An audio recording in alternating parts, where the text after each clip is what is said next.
D'abord, des sentiments de joie, de fierté un tout petit peu quand même, et puis de reconnaissance pour toutes ces personnes, toutes ces entreprises qui soutiennent l'événement depuis 2008.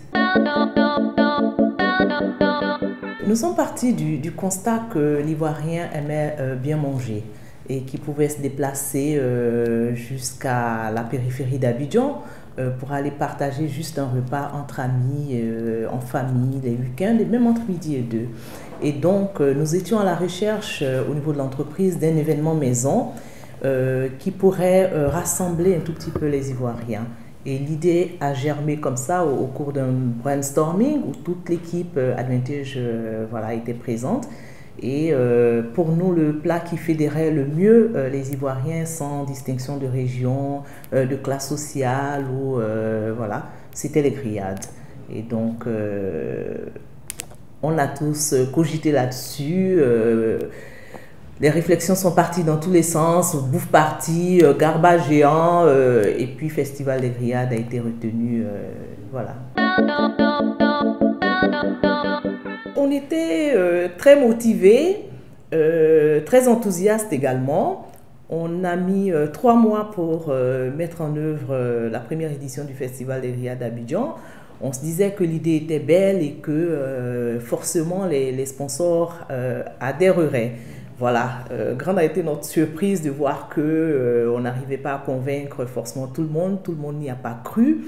Donc la première édition, elle s'est faite avec vraiment très peu de moyens, sur fonds propres, à perte d'ailleurs, et avec très peu de sponsors, de partenaires.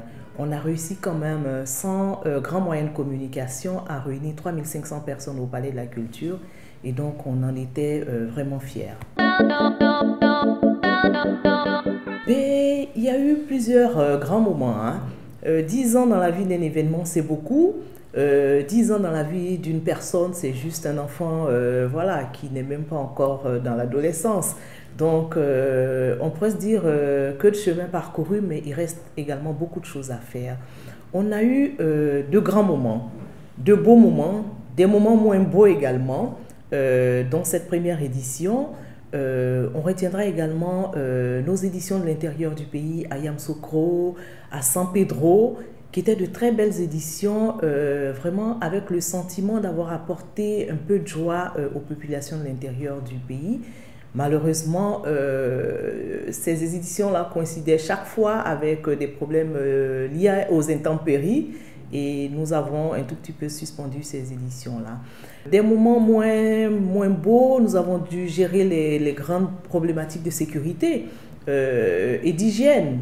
Quand la crise Ebola bat son plein, forcément les grands rassemblements sont un peu menacés. Il faut prendre des mesures particulières. Mais on a su rebondir là-dessus avec le ministère de la Santé, la direction de l'hygiène publique, en mettant en place un dispositif spécial, renforcé de lavage de mains, de prévention et tout ça. Donc il y a eu pas mal de beaux moments. Je veux dire, à partir de 2010, on a commencé également les grands concerts. Donc nos artistes, Mewé, Ismaël Isaac. En 2014, pour la première fois, on faisait venir un artiste international. Fally Ipupa, ça a été un très grand moment, un moment fort. Mais, je veux dire, dès la deuxième édition, la première édition, ceux qui ont participé à la première édition, justement, sont nostalgiques. Nous avons fortement communiqué autour de l'événement et on a eu une affluence record. On est passé de 3500 à 15 000 personnes. Et donc là, forcément, vous devez gérer des problématiques liées à l'affluence ou au dispositif d'accueil. Et vous vous rendez compte que l'Ivoirien s'est approprié cet événement-là. Quand chacun vous fait des remarques, chacun vous fait des propositions, chacun vous fait des suggestions pour améliorer votre événement. Et ça s'est renforcé avec les réseaux sociaux. On reçoit à longueur de journée des suggestions, des propositions, des critiques dont on tient compte et qui nous permettent forcément d'améliorer l'événement. Nous disons que cette 10e édition, nous la fêtons sur 3 mois. depuis le mois de juillet, donc mois du lancement du festival, nous avons démarré les festivités liées au 10e Festival des Riad d'Abidjan. Elles ont démarré d'abord dans le social, qui pour nous est important. Nous menons chaque année plusieurs activités dans le domaine social, mais nous avons décidé cette année de renforcer un peu cette activité que nous menons dans le social. Et donc, nous avons démarré le 10 août avec la journée professionnelle du Festival des Riad d'Abidjan, qui est une journée que nous dédions à ceux-là même qui sont au cœur du Festival des Riad d'Abidjan. Alors, nous avons invité des restaurateurs expérimentés à partager leur expérience avec des personnes qui sont intéressées par ce domaine d'activité-là. Ça a été une activité hautement enrichissante pour ces 150 personnes qui se sont déplacées ce 10 août-là. Alors, nous avons poursuivi le 19 août avec notre activité sociale qu'on a appelée la Sharing Day, la journée du partage. Et donc, avec l'ensemble de nos partenaires, de nos sponsors, de nos amis, nous avons décidé cette année de réhabiliter une école de la commune de Trècheville. Pourquoi la commune de Trècheville? Parce que c'est la commune qui accueille le Festival des Riad d'Abidjan depuis 2008. Et donc, avec tous nos partenaires, nos amis, nos sponsors, nous sommes rendus au groupe scolaire Yobou Lambert de Biafra, Trècheville, et nous avons mené diverses activités pour un tout petit peu embellir l'environnement de cet établissement. Et donc, ça concernait la toiture, la peinture, la réfection un peu de la cantine scolaire, le jardinage, on a planté quelques fleurs. Et donc, malgré le fait que les enfants étaient en vacances, ils étaient quand même une centaine, puisqu'ils habitent le quartier, être venus sur place pour partager cette journée-là avec nous. Et donc, on a tous peint l'école, on a tous balayé, on a tous voilà, travaillé pour embellir l'école. Et donc, le 7 septembre, comme il est prévu, se produira à l'espace Latry Events l'artiste Ismaël Lo en concert live privé pour la soirée avant-première du Festival des Riad d'Abidjan. C'est une soirée barbecue VIP qui accueille 350 personnes. Et voilà, nous sommes contents de savoir que nous ferons cette soirée-là à guichet fermé.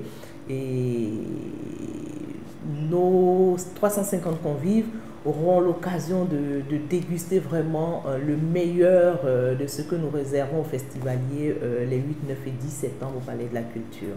Nous donnons rendez-vous donc à tout le monde les 8, 9 et 10 septembre au Palais de la Culture. Donc cette année sur 3 jours en mode VSD, vendredi, samedi, dimanche.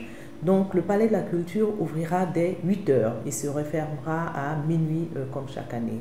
Et donc ils auront là 50 restaurateurs pour les accueillir.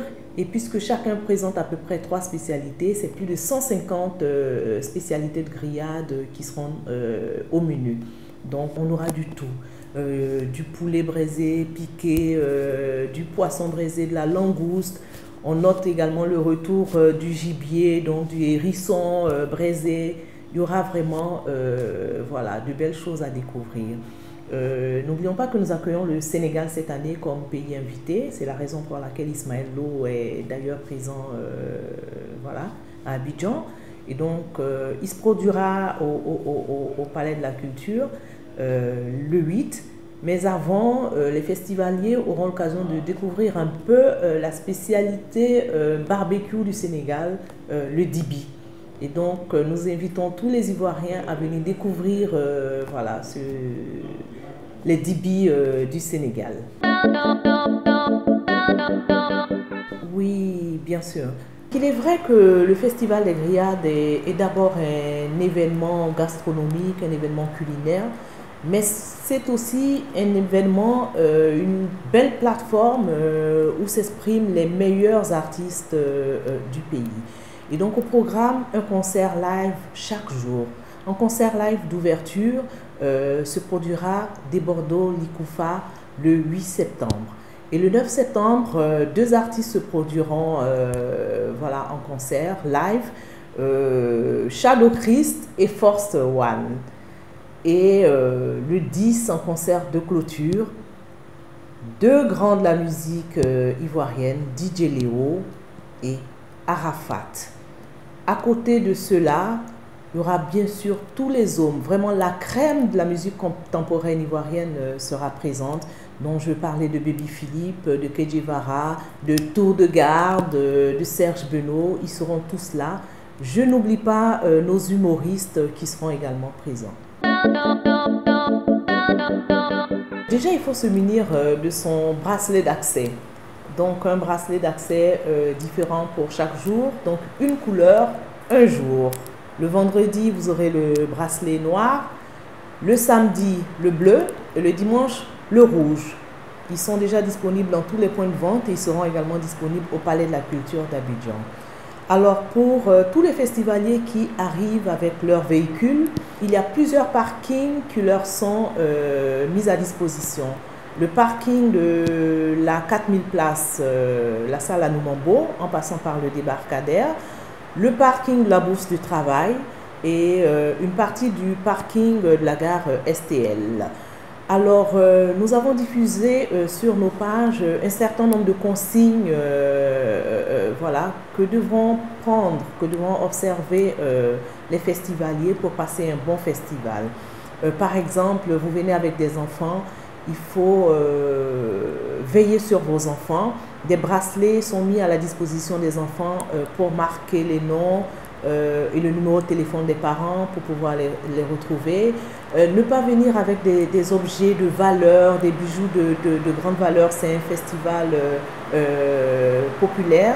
Et donc, on vient le plus léger possible, on vient s'amuser. Les dispositions sécuritaires ont été prises à notre niveau pour assurer la sécurité des festivaliers, aussi bien au niveau du Palais de la Culture que dans les environs du Palais de la Culture. Donc nous nous appuyons sur la police nationale, sur la gendarmerie, sur le CCDO qui va patrouiller dans la commune de Trècheville, dans un rayon d'1 kilomètre autour du Palais de la Culture pour assurer la sécurité des festivaliers. Nous avons des agences, des entreprises de sécurité privées qui nous apportent également leur soutien. Nous faisons de la vidéosurveillance pour voir un peu ce qui se passe au niveau de tout le village. Et donc, nous avons mis en tout cas le maximum de moyens pour que la sécurité des festivaliers soit garantie. L'un de nos défis majeurs, qui est nos rêves aussi, c'est de voir les autorités s'approprier cet événement comme les Ivoiriens l'ont fait. Nous en avons fait la demande et nous espérons que notre appel sera entendu, que le festival soit reconnu comme un événement d'utilité publique. Nous pensons que cet événement-là est une excellente plateforme de promotion du savoir-vivre à l'ivoirienne, promotion de la cohésion également au niveau national. Alors, nous rêvons des festivals donc, qui deviennent véritablement un événement national, un événement qui puisse vendre la Côte d'Ivoire à l'extérieur. C'est déjà fait, mais il faut que ce soit fait de façon officielle. Donc, nous rêvons de le positionner au même niveau que les festivals internationaux, de sorte à pouvoir attirer des touristes durant cette saison-là. Je voudrais déjà vous remercier Abidjan.net pour le soutien que vous apportez à cet événement. Je voudrais donc inviter vraiment tous les festivaliers, tous les amateurs, tous ceux qui aiment le barbecue, qui aiment les grillades, qui soutiennent le festival des grillades depuis 2008. Je voudrais les inviter au Palais de la Culture les 8, 9 et 10 septembre 2017 de 10h à minuit. Alors, il y aura beaucoup de surprises. Nous avons une très très belle surprise dans la soirée du 8 et nos sponsors et partenaires en ont autant. Nous vous attendons pour faire la fête pour cette 10e édition.